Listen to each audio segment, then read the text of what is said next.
what I'd like to do is I'd actually like to move on to our story of the night, which is the MLB trade deadline. A lot happened. A lot of big names, as well as your prospect moves. Right. I think that's important just as much as anything else.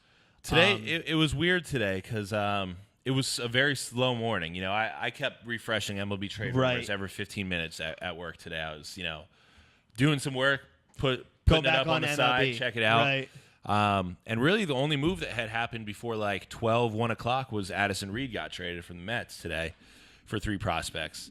And I was thinking, this is weird. Like, it's just so oddly quiet. And some big moves happened last night. Like Melky Cabrera was traded to the Royals. And then also Justin Wilson from the Tigers was traded last night. He's one of the top relievers. Real quick, can we talk about how the Royals were at one point the worst team in baseball? And now they're looking at a wild card. Yeah. That's incredible. Comeback city for them. But yeah, so it was quiet. And, of course, the Reed move was a big move, one of the bigger today. And then you get to, 2:30, 3 o'clock, and things just started hitting real fast. Like, you got Sonny Gray off the block. Yu Darvish getting announced at, 3:59. It was 4 o'clock. Deadline time is up. And Yu Darvish comes out of the woodworks and grabs 12 prospects for I'm thinking about Sonny Gray. Darvish got 3 prospects, all within the top 25 from the Dodgers. Also, there was a ton of big moves that happened today, and we'll go through all of them. But right. I do got to say it was a disappointing deadline up until 3 o'clock today, and then 4 p.m. was the deadline, and so things started popping off. So it wasn't August 1st like we thought. Maybe that's a next year installment. Yeah, no, it was August 1st last year because the 31st fell on a Sunday. So then they had okay. Yeah, because it has to be Monday during business hours. A business day. But yeah, so I don't know. You want to we can start hopping into moves that got made since last week. Yeah, I'll start real quick with some stuff that happened on the 25th, 26th, and 27th. So the Red Sox and Giants brokered a deal. The Red Sox received infielder Eduardo Nunez in exchange for right-handed pitcher Sean Anderson and Gregory Santos. And Anderson is the 17th ranked prospect in the Giants farm system. The Rockies and Phillies make a trade that sent Pat Neshek, I don't know about you, but I think he was the best reliever in the NL. And he was traded to the Rockies for a slew of guys. Infielder Jose Gomez, right-handed pitcher J.D. Hammer. What a sweet name, by the way. I like J.D. Hammer. That is a pretty cool name. You're not wrong. And right-handed pitcher Alejandro Requena. Gomez, the infielder, was the 19th ranked prospect for the Rockies. Pat Neshek is going to be a great addition there. I don't think he's going to be a starter. Yeah. I think he is going to stay in that reliever mode. Well, we've seen back in the day with the Reds, we saw help me out, closer for the Yankees, Chapman. We saw him starting, relieving, and closing, setting up long, short. When he came up with the Reds, they originally brought him up to start. But right. You find your niche, and Neshek has been a lifelong reliever. He's going to stay there. And oddly enough, he will be throwing to Jonathan Lucroy now, who also went to the Rockies. So that's a cool little duo that the Rockies added. The Rays and the White Sox do a little trade. The Rays get left-handed pitcher Dan Jennings in exchange for first baseman Casey Gillespie, and Gillespie was the White Sox 14th ranked prospect at first base. And then 2 more trades that happened on the 27th. The Diamondbacks and the Twins. Diamondbacks got catcher John Ryan Murphy in exchange for left-handed pitcher Gabriel Moya, not a girl. And the Rays got first baseman Lucas Duda from the Mets in exchange for 30th ranked prospect Drew Smith, right-handed pitcher. Sad to see Lucas Duda go, obviously. Yeah, he was longest tenured Met on the team outside of David Wright, who can you even count anymore? But, yeah, Duda had gotten called up. He was a September call-up in 2010. And, he was back and forth in 11, 12, back and forth from AAA to MLB. But Major League worthy ever since he's been called up. So, interesting to see him not wearing the orange and blue as a Mets fan. I never was a huge fan of him, but And then he rocketed 2 home runs back-to-back games, first games as a Ray. Rays ended up losing, of course, to the Yankees each game, which they really needed those wins. Of course, especially because he's in the AL East, they're right? floating with the Yankees and Red Sox. So he's doing his part over in Tampa Bay, that's for sure. But the rest of the team is not quite. We have a bunch of other moves here. I'll just pick out some of the bigger ones. Yeah, sure. This one's big for the Phillies, or for the Philadelphia area, I guess. Okay. Howie Kendrick, utility guy. They had him out in the outfield, infield. Bigger name with the Dodgers back in the day. They did get rid of him, and they pulled their number 24 prospect, Mackenzie Mills, which is also another sweet name. That is a cool name. So Kendrick, I mean, literally exactly what they were looking for from him. They Infielder, signed him outfielder. They signed him at the beginning of this year. Take up time to the trade deadline, and hopefully we'll trade you for a prospect pool. And 24 is nothing to write home about, but that's a major league potential. The Mets, in an odd change of events here. I don't know if you're looking to compete next year. Right. Well, that's the thing. Bringing in AJ Ramos from the Marlins. And they did trade 2 top prospects. They traded their numbers. I think it was the Mets number 8. He moved up to number 6 for the Marlins. Okay. Merandy Gonzalez, and they also traded outfielder Ricardo Cespedes, who slotted into number 24 for the Marlins. I guess the reason why AJ Ramos had gotten taken by the Mets was because they do plan on competing next year. Addison Reed clearly isn't going to be a Met next year, so they needed to trade. They knew that. They needed to trade him. He's going to be a rental for the Red Sox, and they'll have Jerry Blevins next year as they do this year, and hopefully a healthy Jerry's Familia. So the idea is to have Familia closing games, and then a mix of right-handed setup and left-handed setup with Blevins and Ramos. They paid a high price for him. Gonzalez was a pretty touted prospect in their system. But now they have a legitimate back-end bullpen for 2018. So it's all about health there. Really, you know what? I like the move, getting AJ Ramos, only because he is under contract for the full season next year. So if you can impress him by making him, essentially, you'd be replacing him with Addison Reed, correct? Or vice versa. Right. You're putting him at the 8th inning guy, right? It's trading Reed out Hey, for Ramos. this season could have went really well for you if Noah Syndergaard, Matt Harvey, Jacob deGrom's the only starter that has remained healthy. Has remained healthy. Yeah. Has he? And he's only been on the. Has he even been on the? No. More than 10-day DL. He hasn't been on DL at all yet this year. He's made every single start. Just imagine what this team would look like if you have a healthy everybody. Right. Like you really have your top 5 players in your club are essentially not there, minus Jacob deGrom. Right. But you're talking Cespedes, you're talking Harvey, Syndergaard. Even some of your lower end rotation guys have not been healthy. And Jared Familia, one of the best closers in the game, if not top 5. Right. Been out pretty much all year. I like the move because, hey, man, next year is what you're really aiming for with this trade. They got to go for it, especially with, next year. So Ramos will be a free agent at the end of next year. Blevins, I think Familia and Harvey might both be after next year. So they do, they have to go for it, and they certainly have the pieces. It's just really all about health for them. Another interesting move, which was a head scratcher, was the Orioles taking Jeremy Hellickson. What was Orioles the Orioles part of it was the head scratcher. Yeah, because they're just not competitive this year. They're, I think, 6, 7, 8 games out of a really tight AL East with the Rays. We'll go over the standings after Rays, the Yankees, trade deadline. and Red Sox. So it was interesting, and I read that they just wanted him to eat up innings. But why are you buying Major League pieces? Why don't you just have a AAA guy eat your innings up? You traded away 2 guys that are not even prospects. Well, yeah, Kim was an international guy. Hyun-Soo Kim, rookie last year, outfielder. He is on the Major League Phillies roster. Okay. And honestly, everyone that they got traded for, you should be putting in a pool at AAA and deciding who all should come up, because basically everybody should be coming up. Yeah, and Clevenger, I believe, is a prospect, but he's not ranked. He's not in the top 30. Okay. Some other interesting ones. Jaime Garcia got switched from the Twins to the Yankees. He literally lasted a week on the Twins, and then was traded over to the Yankees.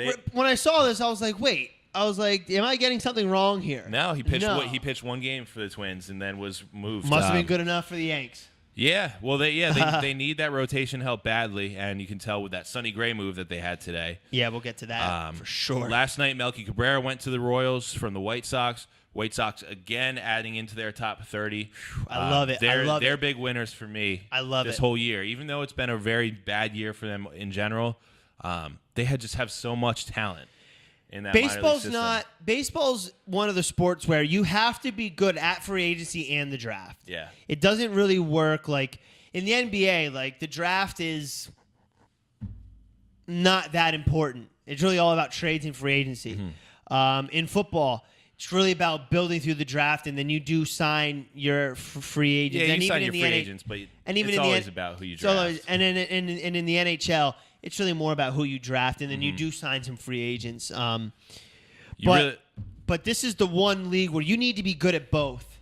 And as a baseball GM, you have to be 5-10 steps ahead of everybody else. And I think the general formula is you build through the draft, and then once you have really solid guys at your positions that you think are going to be all-stars or even, all-pro, I guess you call all-team, you fill in positions with money, buying guys. And there is no sport quite like this where you have to be good. It makes it very fun. It's both. really the only trade deadline that matters. NFL, there is no trade deadline. Yeah. They're not even a trading wire. No The one NBA even is uses always it. It's so dusty. boring. Yeah, right. You're trading fourth-round guys for third-round wide receivers. You're getting all these really mediocre moves. NBA trading is huge. NHL, but the not NBA so trade much. deadline is trade deadline. is No, very it's usually in the lukewarm. summer. Yeah, it's Right. You never see any big names moved mid-season. But yeah, so Melky Cabrera gone. The White Sox did great. This trade deadline. Jonathan Lucroy, Rangers really sold low on him. He's had a player bad to be year. named later. Yeah, he's had He a was bad year. amazing last year with the Brewers. Right. The thing with the player to be named later is you cannot trade anybody that you drafted this year until next. So you're really not even looking at a guy till next season, is what you're saying? Right. So basically, what I'm thinking is going to happen is the Rangers are going to get that, or they're going to get that player to be named later on draft day next year. You can't be traded. So, the Rockies, whoever their first round pick was this year or second round, something like that, he has to stick with the Rockies until this time next year. So, the idea is that's probably who the Rangers are going to get here is their top prospect from this draft. It's not legal for them to move him. That's why they always do the player to be named later. So we'll start off with the end with some more end of the month trades. This one's an interesting one. The Cubs and Tigers. The Cubs get left-handed pitcher Justin Wilson and catcher Alex Avila in exchange for infielder Jeimer Candelario, shortstop Isaac Paredes, and cash or a player to be named later. Candelario and Paredes are both prospects, and it's not officially ranked right now. By tomorrow morning, MLB.com will have all of their new rankings updated. Interesting thing, Alex Avila, his dad is the GM. This is the first time a general manager has traded their son in 50 years. Yeah, I retweeted that today. I thought that was pretty cool. Is that maybe where I saw that then? It might have been. Okay. It was a fun little interesting tidbit. And you shipped your son off. Right, and he'll be the backup catcher over there in Chicago. Hey, if you think about it, I don't know. Do the Tigers have a chance? No, they're pretty far out of it. Hey, son, potentially go get a ring. Come back with that. We'll pay you. Yeah. We'll move on. This is a big one. The Red Sox receiving Addison Reed in exchange for 3 prospects, all right-handed pitchers, which I'd like to see. Is it Gerson Batista, Jaime Callahan, and Steven Nagasek, actually. Like I said, all 3 of those guys are prospects, not officially ranked just yet. But this is the Red Sox are putting a nice bullpen together, especially after the David Price situation, where this is the 3rd time he's on the DL this season. Addison will be setting up Craig Kimbrell. This is looking like a Carl Crawford free agent signing, to be honest. Just very poor. Very poor. Addison Reed, obviously a guy that will be a rental for a World Series run. Whether he goes re-signs is, that's something else. But Addison Reed, one of the better 7th, 8th inning guys that you can find on an MLB roster, and especially on the trade on the chopping block. Did you do any research on Bautista Callahan and Nagasek? Or these guys that are exciting? I did see they're all, they all project to be relief pitchers. Okay. None of them have really been starting in the minors. So it looks like the Mets are trying to learn from their mistakes by not having a deep bullpen every year. That dude Drew Smith that they got for Lucas Duda, also they're thinking he's going to be major league closer. Oh, cool. So these guys all look to be bullpen pieces, which you see bullpen pieces sell for a lot right now. Especially because it's almost funny. You almost it's very encouraged to not throw complete games anymore. That's something we're not going to see. Greg Maddux, Nolan Ryan type complete games anymore. Right. John Smoltz. All guys that, they felt like if you threw more, you were stronger. Obviously, that's not the case. But relief pitchers are at an all-time high as far as value goes, especially because, like I said, man, we know about science, the UCL, more than we ever have before. And it's very evident. The more innings you throw, the worse off you are. Especially, we're not throwing 90 miles an hour anymore. This isn't the early 80s. This isn't your Steve Carlton, Tom Glavine type of. Am I right, Tom Glavine? All right, I didn't know if I got that one wrong, but relievers are, like I said, more part of the game now than ever. And let's go to this next trade. Astros and Blue Jays. Astros get right-handed pitcher Francisco Liriano from the Blue Jays in exchange for outfielder Teoscar Hernandez, which is a prospect, not ranked quite yet, and outfielder Nori Aoki. They're actually moving Francisco Liriano to be a long reliever. Right. So, we're starting to see starting pitchers actually, those on-the-cusp guys. We've seen Liriano in the league for ages. Years. He got traded at the trade deadline last year. From the Pirates, right? I believe, from the Pirates to the Blue Jays. The Blue Jays, yeah. And then he was with the Twins before then. He was a trade deadline guy. Yeah, he's been all around the league. But yeah, you either, the long relief guys are the ones that you want to save your other bullpen arms. Your closer. You want the 3-4 guys. innings. Yeah. Either you're winning by 5 runs or so. You want your long relief guy to come in for those 2-3 innings and not be worried about the arm. Or you're losing by a lot, and you need to save the bullpen for tomorrow. Long relievers are very important to the league right now. So, and it's cool. It's not surprising. Yeah, he'll be on a competitive team too. Let's go to this next one. We got some. I guess we'll go to the notable ones. Do you want to go right to this Yankees Athletics one? Are these two any? Probably the second biggest, maybe even the biggest trade of the day. Honestly, it's really. If you're talking about Yu Darvish and Sonny Gray, I don't think the pitchers themselves are bigger than the other. I just think that the Dodgers, it's much more of an exclamation mark. Right. Especially because Justin Verlander, if I'm not mistaken, did not get moved. No, he did not get moved. So that was as interesting because I guess it came down between Yu Darvish and Darvish and him. So the Yankees did receive right-handed pitcher Sonny Gray from the Oakland Athletics in exchange for outfielder Dustin Fowler, utility man Jorge Mateo, and right-handed pitcher James Caprillion. Thank you. All 3 guys that the Athletics got in exchange are prospects of some sort. Yeah, all listed within the Yankees' top 12, and the Yankees have a pretty good farm system.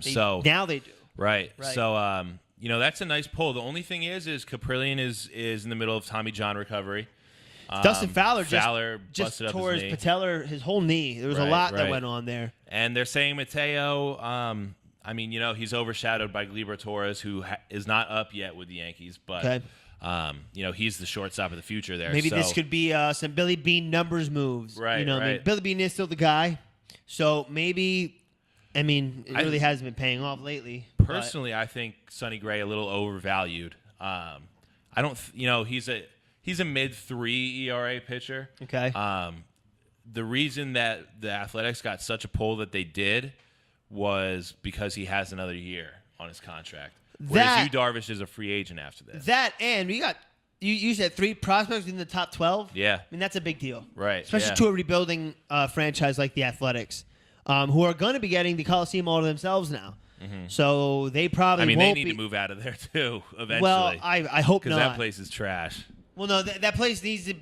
I think it's beyond renovation. Yeah, right.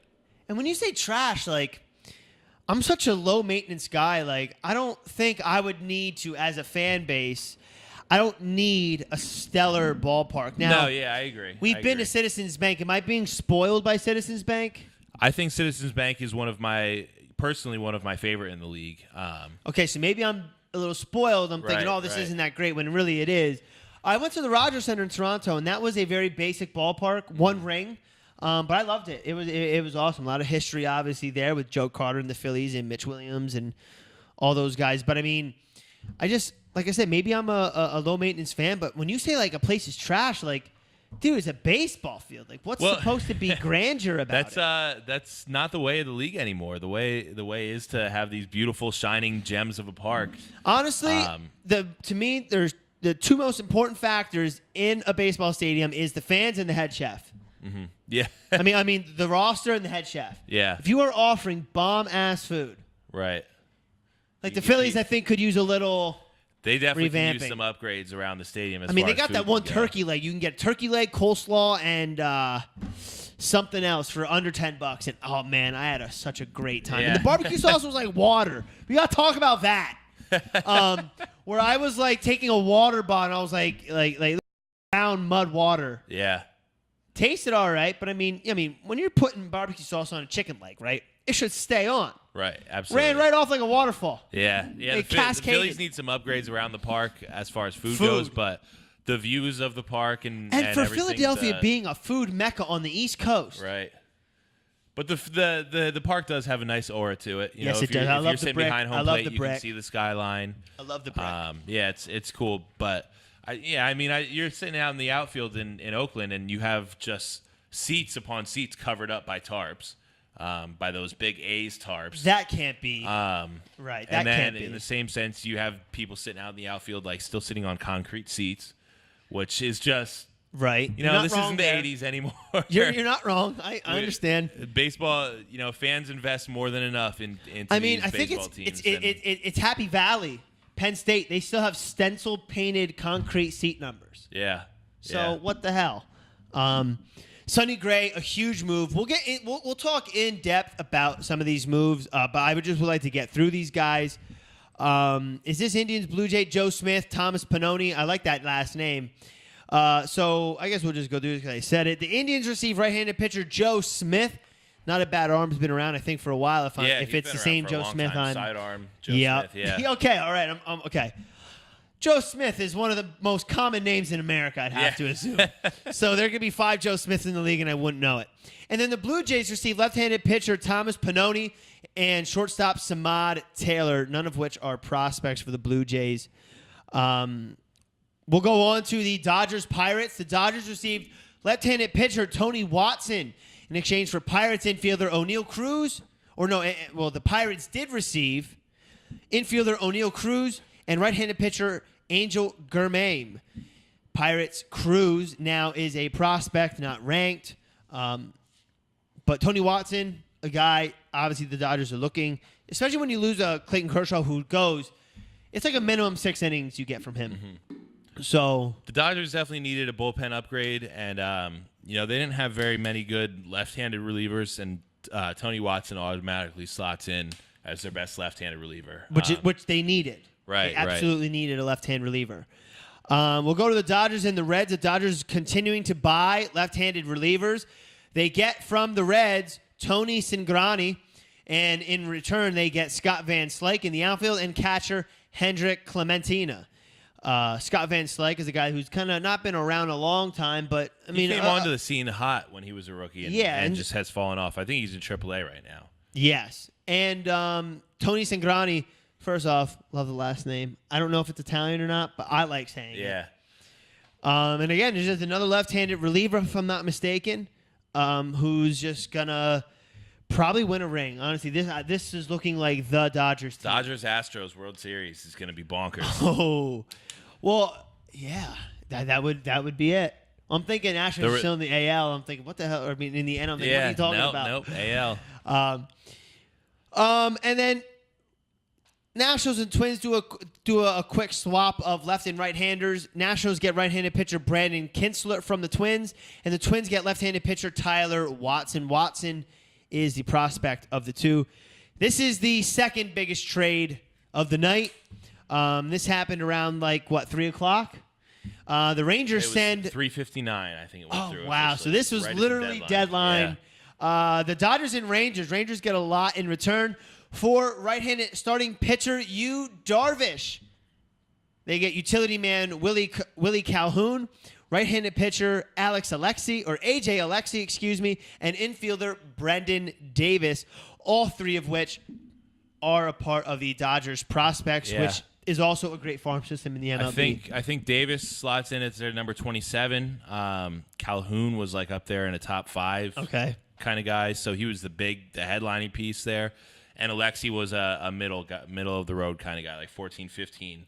But yeah, Yu Darvish, I mean, obviously the Dodgers aren't giving as much up for Yu Darvish as the Yankees gave up for Sonny Gray because of his contract situation.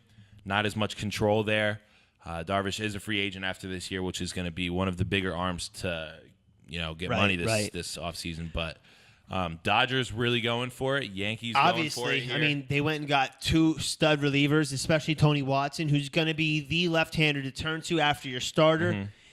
And Yu Darvish, been healthy this year, coming off of a rough year last year with injury. Yeah, 11 to 12 starts for him for the rest of the year with the Dodgers. So that should be, a nice set right there of wins. So yeah, those were the 2 big moves, and those were the exciting ones. And then to round out the back end of this trade deadline, last move of the day, Phillies and Pirates. Phillies traded up right-handed pitcher Joaquin Benoit, who had a 4.09 ERA this year, I believe, and received right-handed pitcher Seth McGarry. He does not rank within their top 30 prospects, but they still got a return on a guy that, he was another one that they signed this offseason, said, you go out there, you pitch every day, we trade you for some young pieces. That's what you have to do for rebuilding. Much. They didn't get anything super nice through this draft. I do got to say, or through this trade deadline, the Phillies didn't come in with many pieces that were valuable. No, you're not wrong. You originally thought Nishek might be the only one to move, and he's really the only one that brought anything exciting in. I don't want to say I expected more or less from the Phillies trade deadline. I just thought they really needed guys to perform better. If they got rid of Hellickson last year when he was having a great year, they would have gotten. You would have gotten a legitimate prospect, not just 2 guys that the Orioles were willing to. A 4.5 ERA, something like that. And one thing I'll say about the Phillies is that, like I said, if I would have rather traded Hellickson for a single guy than 2 nobodies, even if we're talking last-ranked prospect, I'd rather have that than 2 bodies, which is essentially what we got. I'm not trying to talk down on those guys. Obviously, it's really hard to be in Major League Baseball, so I don't want to discredit any of their life successes or anything of that nature. But we are talking about 2 guys who most likely will not be, and I say most likely because you got guys like Vince Papale, who was a walk-on from Chester High School, and was a big-time Eagle, is in part of Eagles lore forever. I would never discredit anyone from having that chance. But realistically speaking, other than Pat Neshek, we did not get much. Right. From either of the other 2 trades. Mm-hmm. No. Yeah, I mean, none of Kendrick, Hellickson, or Benoit brought in anything exciting. It's different when you have a World Series team and you trade away a guy who's not doing well. But we're rebuilding. You have to be at the bargaining table, getting as many chips as possible. Yeah. And I just didn't think they unfortunately didn't have too many chips McPhail to give that up. For us. Really. The veteran pieces that they signed at the beginning of the year, hoping to turn around, there wasn't much there as far as Saunders has been out pretty much the entire But year. it was an exciting sign until he is not on the team anymore. Yeah, and then Kendrick. Not around anyways. Kendrick dealing with some injury issues of his own, but underperforming. Hellickson underperforming, especially in comparison to what you expect this year from last year, and he's earned like $17 million this year. And then obviously Pat Neshek overperforming, really the only guy that was going to get them anything. So real quick, I want to talk about our deadline deals. One thing I do want to add is that I had been looking this up all day. I've been looking at the stats for Yu Darvish and Sonny Gray, and although they're the best available starting pitchers, they're really, let's look at it. Middle of the road. Very middle of the road, and a lot was paid for each. Mm-hmm. Obviously, a little more for Sonny Gray because you had him. Yu Darvish being a true rental. Sonny Gray, 3.43 ERA, 6 wins, 5 losses, only 94 strikeouts. So he's not a strikeout pitcher, which, if you're not a strikeout pitcher, you're likely to give up home runs at Yankee Stadium. Mm-hmm. It's very simple. Either the ball goes into the mitt, or there's more of a chance it leaves the yard. Darvish. It's so short out there. What is the right porch? Like 300 feet? Geez. That's like a football field. That's a little tight, but what are you thinking? Like 350 then? Geez, I don't remember exactly what it is. I used to know off the top of my head, but that's why I thought it would be a great move for them to get Lucas Duda, because all he does is hit bombs out to right field all day and all night. He never hits home runs to left. I think I've seen him in his 8 years with the Mets hit one opposite field home run. 314. 314. That is not a lot. Yeah. That is 104 yards. Right. That is nothing. It's almost unfair, really. For any left-handed pitcher to come in and get I always thought it was such BS that the Yankees had that porch out there. 314 feet. That is literally nothing. I can do that. Right. And I don't work out. But like I said, Sonny Gray, and if we go to the numbers for Yu Darvish, a 4.01 ERA, 6-9, 6 wins, 9 losses, and 148 strikeouts, which is a little above his career right now. His career ERA is 3.42, which is not bad, especially when you're talking about the AL. Mm-hmm. AL has a lot better bats, and the NL has a lot better pitching. So you're likely to see better pitching come from the NL and better hitting come from the AL. We've known that for a couple years now. It's definitely been supplanted that way. But thought it was interesting. They both have the same career ERA. Darvish having a little more of a down year. True. But they have the same exact career ERA. Darvish more of a strikeout guy. Sonny Gray obviously. And they've more both been contact. in the league the same amount of time. 4 years experience. This is both their. I think it's their fourth MLB season. And Darvish was signed as a free agent, international free agent. Yeah, they paid $50 million just to bid with him. Right. So Sonny Gray is not earning as much money in this situation either, but he's he under control a little bit longer. But they're very much the same kind of pitcher, except one strikes out a lot of guys, the other pitches contact. They have the same kind of stats. The Yankees just gave up more because they have that year, and that's kind of the premium that it costs right now. And so, like I said, even though they're big signings, they're underwhelming in the grand scheme of things. Clayton Kershaw type of dudes were not traded. Right. I mean, Matt Harvey, Noah Syndergaard type of guys were not traded. But that's not to say that Yu Darvish is not going to help this Dodgers team get to 100 wins, because I definitely think they're a 100-win team, especially with him. Yeah, for sure. And now that they're in the NL, now that he's in the NL, he might actually get better. Sonny Gray's going to have a tough time there. Did you see Verlander? Did you see Verlander post a picture of himself on Twitter and say, like, I'm still here in front of his in front of his Tigers locker? And then 5 minutes later, Yu Darvish posts one of himself in front of his Rangers locker. It was 10 minutes before the trade deadline, and it was like What did you say? Like, I'm here too, like type of thing. Like I'm still here also, or something like that. Literally 10 minutes later, gone, traded. See you, Darvish. So I would have liked to see Verlander get moved, because I think he's been there long enough. He's a guy that eats up innings. He hasn't been one of your better. I mean, we'll go to. He deserves to be competitive at this point. He does, and that's kind of why I wanted to see him go. What do we have here? Justin Verlander. Yeah, don't worry about it. All the way down there towards the bottom. That's Jordan third Zerm. from the bottom. Thank you. What do we have here? Justin Verlander, 4.29 ERA. He's 6-7, 126 strikeouts. All lows for him. Yeah, well, He's a former 20-game winner. He was, he had those few Cy Young years where he was like always in the running, but I mean, he is 34 years old. Yeah, but he's been an unsubstantial. At this point, his greatest feature is Kate Upton, who's smoking. Yeah. 6'5", this guy is 225 pounds. 12 years in the majors. Who are some winners and losers for you here in the trade deadline before we head out? So losers for me, I thought the Orioles were one of my biggest losers. I just thought they're not competing, and why are they trading for two guys that are MLB players, such as Hellickson? Make a guy from AAA eat those innings and get his ass used to excuse my language, get him used to. I could put this is I'll put a little blip on it. Get him used to the major league pace of play and everything. Yeah, sure. And then they get this guy Tim Beckham, who was the first pick of the draft in 2008, and basically is only in the major leagues because of the merit that he came up with. Okay. He hasn't ever been anything substantial for the Rays, and I don't really know what business the Orioles have going for him. I just thought they were the most underwhelming trades that have been made by a team this entire trade deadline. You're not lying. Nonsensical to me.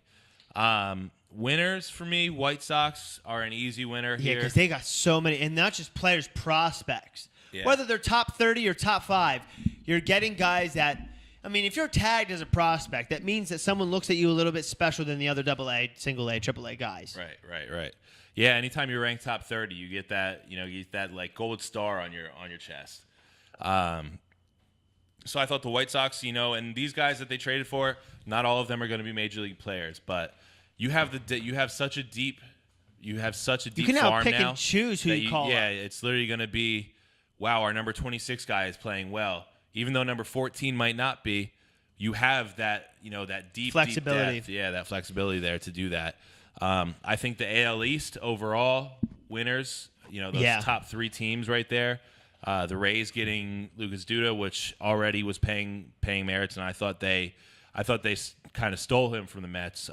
The guy that they gave up seems to be a future closer, but I think they paid a little bit less than they could have. I think the whole A.J. Ramos, Addison Reed, swap of the roster paid off for the Mets. I think they received more for Reed than what they sent out for A.J. Ramos. They got granted in numbers, they got 3 guys for Reed. They only shipped out 2 for Ramos, but they got prospects back for Reed. And I don't know, did they ship out prospects for A.J. Ramos? They did ship out prospects too. I know, so this is the number 6 guy. An even thing, yeah. And then obviously the Red Sox with who did they trade for last week? I don't know why I can't think of it right now. Is it all the way up at the top here? Jose Quintana. It was an early one. Let's see here. I don't know why I can't think of it. Me neither. And it's not on here either. We just talked about it earlier today. No, that was just today. Eduardo Nunez. They got Nunez and Reed. I thought those were good moves for them. So the Rays making nice moves, the Red Sox making nice moves, trying to suffocate the Yankees out, and then the Yankees with their big blast as far as bringing in Sonny Gray. Frazier they brought in last week. Those were their big moves. Yeah, so those top 3 teams in the AL East making some nice moves. Obviously, I have the Yankees as my premier winners here. I think another winner that I like to put the Yankees in because they got – is Chase Headley being moved to first now? He should be moved out of the league. He's just kind of floating around. Yeah, he should just be moved out of the league. He's bad. And they also, like I said, they got Sonny Gray, and Todd Frazier is a legitimate hitter as defensive third baseman. Down year for him. They paid less than they could have for him. I think he was hitting 212 coming over. But sometimes it depends Sox. on who you are. I mean, it might be worth it to just make sure you acquire him. Right. If Verlander had been traded, he would have gotten Sonny Gray, Yu Darvish type prospects based on name alone. I think another awesome trade, and this happened almost 15 days ago, was Nationals and the Athletics. I was looking for this. I didn't know exactly what it was, but Sean Doolittle was a stud about a year ago or 2 years ago. Yeah. And Ryan Madsen, obviously the former Philly champion, more of a veteran for young guys if he would get shipped down to AAA, which is probably what's going to happen. Well, Madsen's actually had a career rekindling recently. He was in the World Series for the Royals that year that they beat the Mets out. Yes. Last year, I don't remember exactly where I think he was with the A's all year last year, and then now with the Nationals. He had a couple years there where he was out of the league. He was pitching overseas and came back, and his career has, heightened again. So, like I said, I got winners here with Nationals. I think they made a couple good trades, either sending guys out or receiving guys. I think Jose Quintana was an absolute necessity for the Cubs to even think about going to the World Series, because I don't know, man.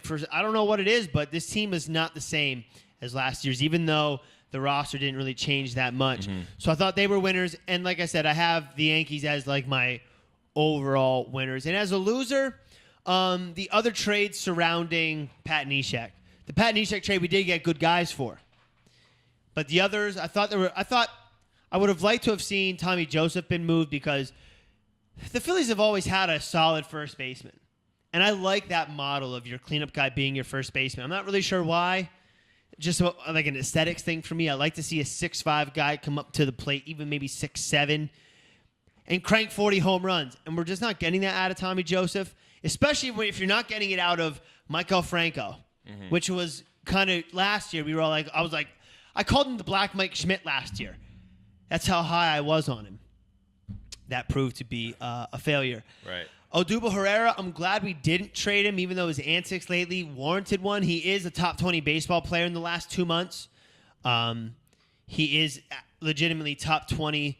He's hitting well over 300 in the last 60 games or 60 days. So I like to see that. But I would have liked to see more guys shipped out. Even Michael Saunders, if you could get something from him, he's on a 1-year deal. Yeah. And is he even going to be around? I think he's out for the year, hurt. I think. See, I would have liked to see him go for sure, cash. Send him back to the Mariners for $100,000. Like, I don't really care. Yeah. Like, we really need to start taking this thing seriously. And I would like to see a little more cleaning done in Philadelphia. Yeah, I mean, the guys that they have been bringing up recently just haven't really been turning out like you had hoped. And I would have thought, and I would have wished that the Tigers would have moved Justin Verlander. That was another guy I wish would have been moved for the sake of the Tigers and for the sake of Verlander. I mean, his days in Detroit are kind of done. So I would have liked to see him be moved. There are still some waiver wire moves that can be made, but I don't think it's going to be anything big. You can do waiver trades up until September 1st, so August 31st or 30th. You can still, you can put a guy on waivers, pass through waivers, and then trade him. And there's a lot of players that you'll see, big names, and it's been a more popular thing recently. I know Shane Victorino was a waiver wire guy way back. That's how the Mets got Addison Reed. They gave up literally nothing for him and got him, and now they've turned him into 3 top 30 prospects. I know Asdrubal Cabrera probably going to be moved. Of course. As the Mets through the waiver wire, you think? Yeah, through waivers. There's a lot of guys that you Did you say something about Neil Walker moving? Neil Walker could be another August guy. Possibly Granderson, but I think the Mets overvalue him just because of his positive influence. Sometimes that's worth your money, though. Yeah. Well, and all the walks he draws he's worth more to them than anyone he would else. Be to any other team. So I think he'll just stick out the rest of his contract. But yeah, there should be some good names still on the waiver wire yet too. So keep an eye out for that until the end of next month. Honestly, I don't really have anything else to say here. When it comes down to it, like I said, and the Yankees getting David Robertson back, I like that one a lot too. Anything else you have to add about the MLB, NBA, and the NFL? I do not. Before we exit for the week. Okay, thank you so much. This will be on YouTube. Please subscribe to our channel below. Because I will, even though me and him will not be together until another 2-3 weeks, I will continue to be doing the show from Slatington in my tree house. I'm gonna deck it out real nice. I have an old Jason Kidd clock. Like those old clocks with the gold. Yeah, I have one of those. Just throw up all your old posters. And yep. It's like gonna be a vintage. I have a San Diego Chargers 07 poster. That's throw a heater in there throughout the winter and Oh, rock I have and roll. way ahead of you, brother. Thank you so much for tuning in to Young and Dominant Sports Talk. Please subscribe to the Dominic Barone channel below. Something down there, over there. I don't know. I've never been able to do that. Never tried it yet? No, not the whole Give it a point shot. down. Yeah. And Somewhere around here. and we will see you guys next week. Thank you for watching.